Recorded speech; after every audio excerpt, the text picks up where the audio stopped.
Abu Nawas adalah pujangga Arab dan merupakan salah satu penyair terbesar sastra Arab klasik.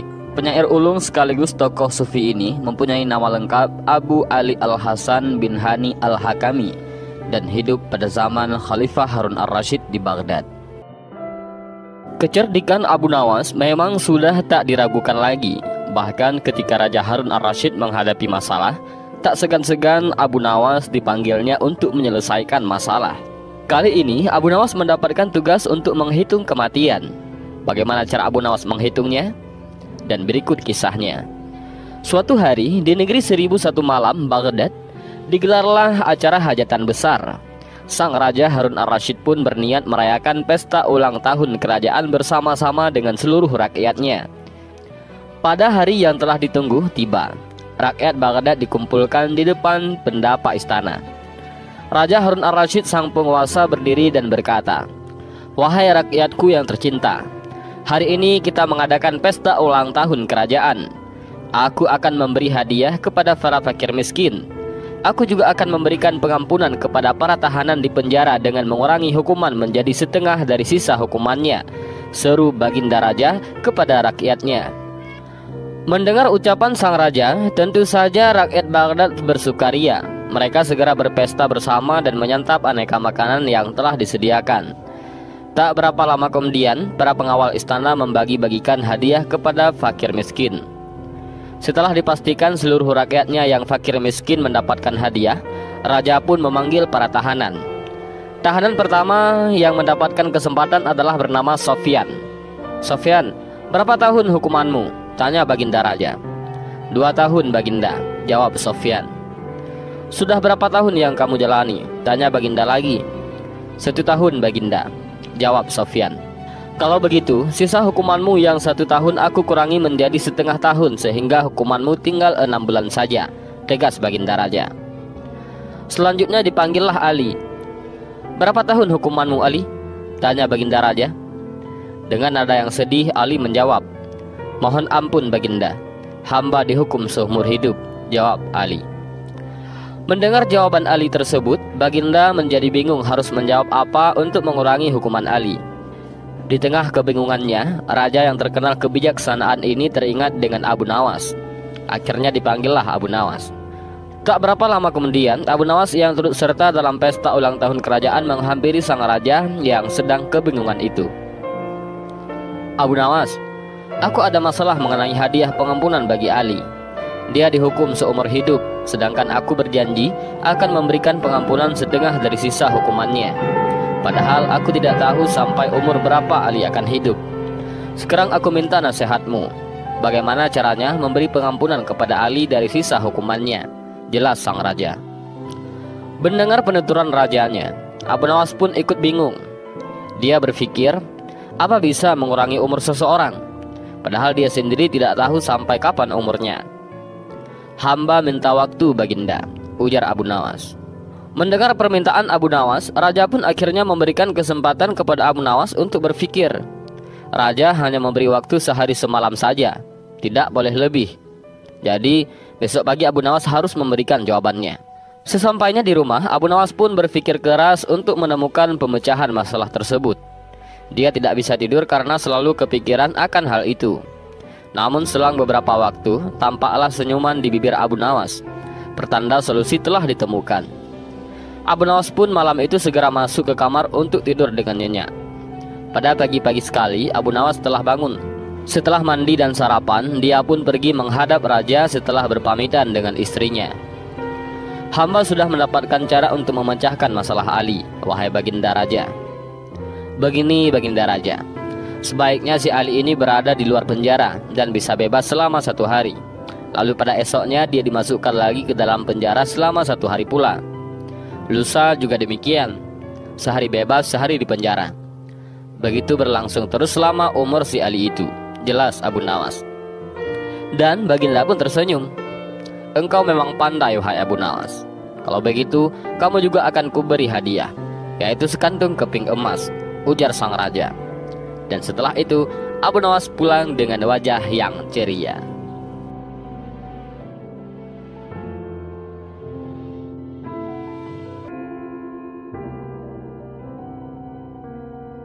Khalifah Harun ar-Rasyid terkejut bukan kepalang tatkala mendengar kabar Abu Nawas sudah ngawur bikin ngaco.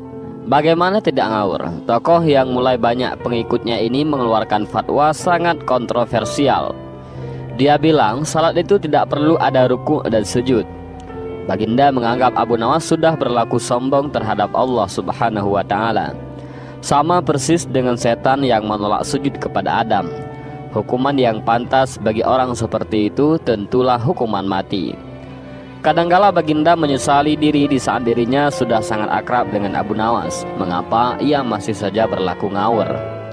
Benar, belakangan ini Baginda sudah amat akrab dengan Abu Nawas. Sampai-sampai Abu Nawas memanggil dirinya bukan Baginda lagi. Ia memanggil saudaraku ataupun ya akhi. Kini kesabaran Khalifah tak terbendung lagi ketika ia juga mendengar Abu Nawas mengatakan Khalifah suka fitnah. Abu Nawas layak dipancung karena melanggar syariat Islam dan menyebar fitnah. Begitu usul para pembantu Baginda. Khalifah pun terpancing. Untung ada seorang pembantunya yang memberi saran. Hendaknya Khalifah melakukan tabayun ataupun konfirmasi. Hai Abu Nawas, benar kamu berfatwa dalam salat tidak perlu rukuk dan sujud? Tanya Khalifah dengan ketus. Benar saudaraku, jawab Abu Nawas enteng dan tenang. Khalifah kembali bertanya dengan nada suara yang lebih tinggi. Benarkah kamu berkata kepada masyarakat bahwa aku, Harun ar-Rasyid, adalah seorang khalifah yang suka fitnah? Benar saudaraku, jawab Abu Nawas tanpa merasa bersalah. Khalifah berteriak dengan suara menggelegar. Kamu memang pantas dihukum mati karena melanggar syariat Islam dan menebarkan fitnah tentang khalifah. Saudaraku, jawab Abu Nawas sembari tersenyum. Memang hamba tidak menolak bahwa hamba telah mengeluarkan dua pendapat tadi. Tapi sepertinya kabar yang sampai pada Baginda tidak lengkap. Kata-kata hamba dipelintir, dijagal, seolah-olah hamba berkata salah. Apa maksudmu? Jangan membela diri. Kau telah mengaku dan mengatakan kabar itu benar adanya, ucap Khalifah. Singkat cerita, Abu Nawas pun digeret menghadap Khalifah. Kini ia menjadi pesakitan. Abu Nawas beranjak dari duduknya dan menjelaskan dengan tenang. Saudaraku, saya memang berkata rukuk dan sujud tidak perlu dalam salat. Tapi dalam salat apa? Waktu itu saya menjelaskan tata cara salat jenazah yang memang tidak perlu rukuk dan sujud. Khalifah mengangguk-angguk membenarkan. Bagaimana soal aku yang suka fitnah? Tanya Khalifah. Abu Nawas menjawab dengan senyum. Kalau itu, saya sedang menjelaskan tafsir ayat 28 surat Al-Anfal yang berbunyi, ketahuilah bahwa kekayaan dan anak-anakmu hanyalah ujian bagimu. Sebagai seorang khalifah dan seorang ayah, Anda sangat menyukai kekayaan dan anak-anak. Berarti Anda suka fitnah ataupun ujian itu. Mendengar penjelasan Abu Nawas yang sekaligus kritikan itu, Khalifah Harun ar-Rasyid tertunduk malu, menyesal dan sadar. Rupanya kedekatan Abu Nawas dengan Harun ar-Rasyid menyulut iri dan dengki di antara pembantu-pembantunya. Pembantu-pembantu Khalifah yang hasut ingin memisahkan hubungan akrab tersebut dengan memutarbalikkan berita. Dan inilah sedikit kisah Abu Nawas yang dipelintir kata-katanya oleh para pembantu Khalifah.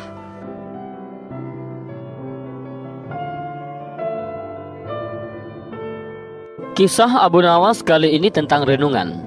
Iya, renungan tentang seputar buah yang bernama buah arbei melawan buah labu. Abu Nawas dikenal memiliki pemikiran cerdas dan hampir bisa dipastikan dirinya memiliki solusi atas sebuah masalah yang tengah dihadapi. Selain itu, Abu Nawas juga dikenal sebagai saudagar buah-buahan yang dipanen dari kebun miliknya sendiri yang lumayan luas. Bahkan saking luasnya kebun yang dimiliki Abu Nawas, sejauh mata memandang yang terlihat adalah bak permadani hijau yang tumbuh subur. Namun pada suatu hari, Abu Nawas melakukan pengawasan, melihat-lihat kebunnya tersebut. Dirinya berjalan kaki menyisir kebunnya melewati tiap petak kebun yang ditanami berbagai macam sayur mayur dan buah-buahan segar. Abu Nawas sangat bangga dan bahagia melihat tanamannya yang tumbuh subur dan menghasilkan banyak buah yang berkualitas. Ucapan puja dan puji syukur terus-menerus terucap dari bibir Abu Nawas kepada Tuhan. Pada siang hari yang cukup terik itu, perjalanan Abu Nawas yang sedang mengawasi lahan kebun miliknya mendadak berhenti pada sebuah petak di mana tumbuh subur pepohonan arbe. Abu Nawas memandangi dengan detail tiap bagian pohon arbe miliknya tersebut. Dirinya memperhatikan rantingnya, daunnya hingga buahnya yang nampak segar bergelantungan. Karena terik matahari begitu panas tepat di atas kepala dan dirinya merasa lelah, Abu Nawas kemudian berhenti dan beristirahat di bawah pohon arbe yang lebat itu. Bekal makanan yang sudah disiapkan oleh istrinya segera dibuka dan disantapnya. Kali ini makanan yang dia bawa tidak pedas-pedas amat. Sangat enak, gumamnya dalam hati. Dengan ditemani semelir angin yang sepoi-sepoi, Abu Nawas pun puas menikmati makanan dari istrinya tersebut. Setelah kenyang, dirinya menyandarkan diri pada batang pohon arbe sambil melihat ke atas. Dilihatnya buah arbe yang ranum.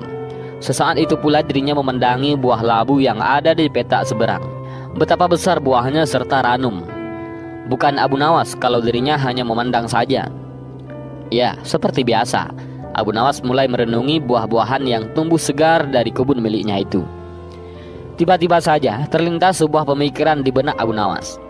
Aku itu heran. Apa sebabnya ya pohon arbe yang sebesar ini namun buahnya hanya kecil saja? Padahal pohon labu yang merambat dan mudah patah saja bisa menghasilkan buah yang besar, ujar Abu Nawas dalam hatinya. Tak lama berselang, angin kencang pun bertiup menghampiri Abu Nawas yang sedang beristirahat seolah-olah langsung menjawab pertanyaan yang ada dalam benaknya. Ranting arbe pun bergerak-gerak dan saling bergesekan, dan sesaat kemudian ada sebiji buah arbe jatuh tepat di kepala Abu Nawas yang sedang tidak bersorban itu. Aha, aku tahu sebabnya, ujar Abu Nawas. Beruntung bagi Abu Nawas di siang itu hanya kejatuhan buah arbe saat sedang beristirahat.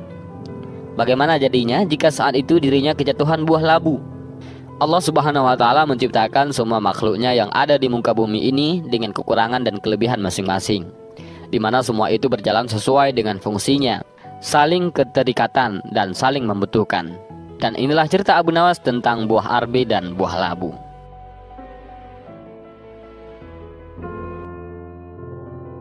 Al-Kisah, salah seorang penyair dengan terang-terangan mencaci, mengejek dan menghina Abu Nawas. Tentu ia melakukannya tidak di hadapan Abu Nawas secara langsung. Dalam kisah ini nama penyair tidak disebutkan. Namun peristiwa itu pun akhirnya sampai juga di telinga Abu Nawas. Abu Nawas biasa saja. Sepertinya ia telah menyusun rencana yang matang. Singkat cerita, suatu hari digelarlah suatu perayaan. Perayaan ini dihadiri oleh para tokoh, pemuka kerajaan, dan juga para penyair sekaligus sastrawan. Akhirnya perayaan itu bertemulah keduanya, Abu Nawas dan penyair yang mengejeknya. Kini Abu Nawas membuka pembicaraan. Wahai saudaraku, apa kau kira cacianmu dan hinaanmu itu merugikanku? Apa kau kira namaku akan redup? Apa kau kira anakku mati mendengar cacianmu? Sergah Abu Nawas bertanya. Tidak, jawab si penyair singkat. Apa rumahku hancur mendengar cacianmu? Sergah Abu Nawas lagi. Tidak, jawab si penyair singkat.